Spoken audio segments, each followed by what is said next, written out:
Hi everyone, welcome to APTS Education channel. In this video, we'll be discussing Indian polity, which is important for Group 1, Group 2, Group 3, Group 4, as well as SI and Constable. So those who are preparing for these exams, these videos would be helpful for them. So let's start. The chairman and members of State Public Service Commission is appointed by the options are President of India, Prime Minister of India, Governor of the state, and Chief Minister of the state. So the chairman and members of the State Public Service Commission is appointed by the governor of the state. And what was the tenure? It is 6 years or 62 years of age. Till there, he can serve the office. And if the chairman, want to resign, he can give the resignation to the governor of the state, and he could be removed by the president on the report given by the Supreme Court. So, and the State Public Service Commission is a constitutional body. Next. The chairman and members of the Joint State Public Service Commission is appointed by the options are President of India, Prime Minister, Governor of the state, Chief Minister of the state. So the chairman and members of the Joint State Public Service Commission is appointed by the President of India. What was the tenure of the office? 6 years or 62 years of age. Till that time the chairman can serve the office of Joint State Public Service Commission. And Joint State Public Service Commission is created by the Act of Parliament. So it is not a constitutional body, it is a statutory body. Next. The chairman and members of Union Public Service Commission is appointed by the options are President of India, Prime Minister of India, Governor of the state, Chief Minister of the state. The chairman and members of Union Public Service Commission is appointed by the President of India. There is no role of governor and the chief ministers in the appointment of chairman and members of the Union Public Service Commission. And the tenure of the chairman and members is 6 years or 65 years of age. Okay. And if the chairman want to resign, he can give the resignation to the President of India, and he can be removed by the president on the report given by the Supreme Court. Okay. And Union Public Service Commission is a constitutional body. State Public Service Commission and Union Public Service Commission is a constitutional body, whereas Joint State Public Service Commission is a statutory body. Remember these 3 points. Next. Which of the following articles defines the Panchayat Raj in the Indian Constitution? And the options are Article 243, Article 244, Article 245 and Article 261. So which of the following articles define the Panchayat Raj in the Indian Constitution? It is Article 243. Some more points regarding this Panchayat Raj. Balwant Rai Mehta Committee was constituted in the year 1957. And it recommended the 3-tier structure for Panchayat Raj. There are more recommendations, but I just took only one recommendation. So this Balwant Rai Mehta Committee recommended the 3-tier structure for the Panchayat Raj. And Ashok Mehta Committee, which was constituted in the year 1977, it recommended replacing 3-tier system with 2-tier system. And GVK Rao Committee, which was constituted in the year 1985, recommended a post of District Development Commissioner should be created. And LM Singhvi Committee, which was constituted in the year 1986, recommended granting constitutional status to Panchayati Raj. So Rajasthan became the first state to implement Panchayat Raj on 2nd October 1959. So remember the state, this could be very important. And there is a possibility of asking like which of the following committee is related to Panchayat Raj, or which of the following committee is not related to Panchayat Raj. Giving all the 4 options, they can ask. This would be also a possible question. So remember all these 4 committees. One is Balwant Rai Mehta Committee, Ashok Mehta Committee, GVK Rao Committee, and LM Singhvi Committee. These 4 committees are related to Panchayat Raj. Next. How many fundamental rights are there in the Indian Constitution? And the options are 3, 5, 6 and 8. So how many fundamental rights are there in the Indian Constitution? There are 6. What are those? We'll see. A right to equality, a right to freedom, a right against exploitation, a right to freedom of religion, cultural and educational rights, a right to constitutional remedies. So 6 fundamental rights: right to equality, right to freedom, right against exploitation, right to freedom of religion, cultural and educational rights, right to constitutional remedies.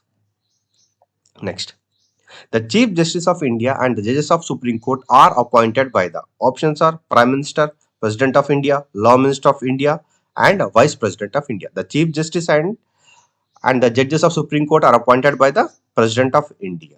So they are appointed under the clause 2 of Article 124 of the Constitution. So this Article 124 of the Constitution is also important. There is a possibility of asking this question also sometimes. Okay, next.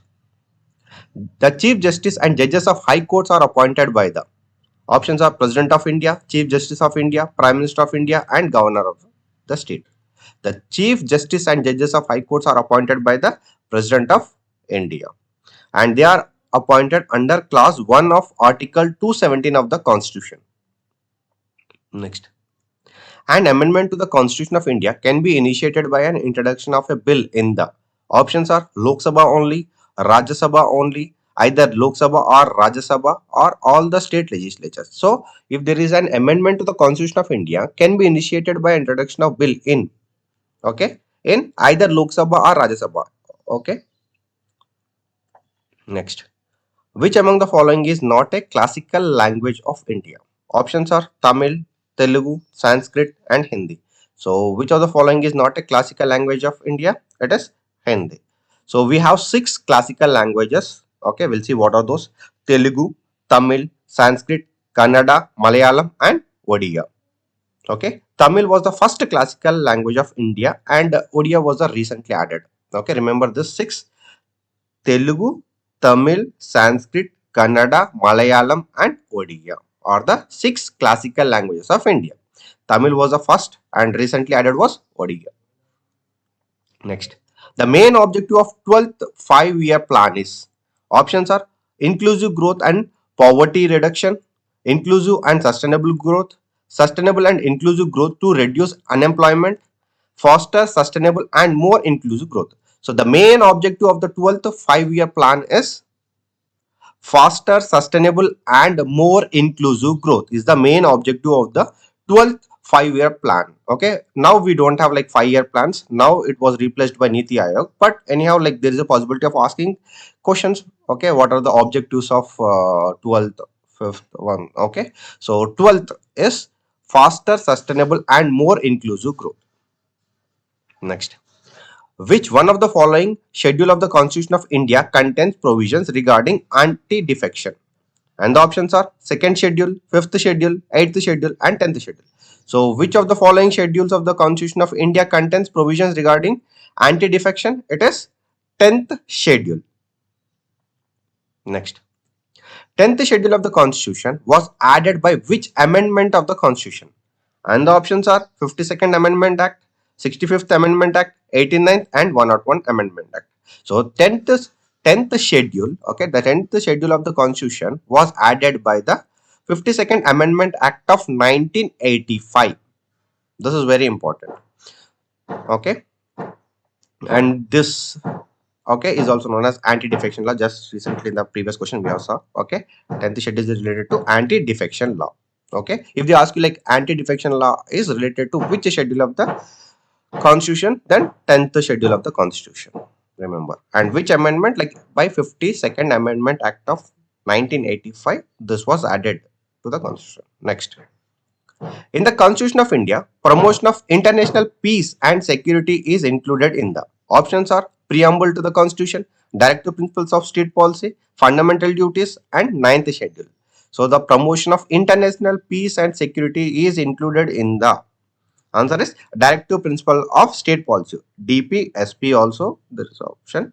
Okay, just tick it because DPSP is nothing but directive principles of state policy. Next. Council of Ministers shall be collectively responsible to. Options are Lok Sabha, Rajya Sabha, neither Lok Sabha nor Rajya Sabha, general public. The Council of Ministers shall be collectively responsible to Lok Sabha. Next.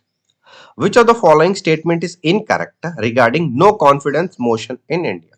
And the options are no mention of a no confidence motion in the Constitution of India. It is mentioned in the Rule 198 of Lok Sabha rules.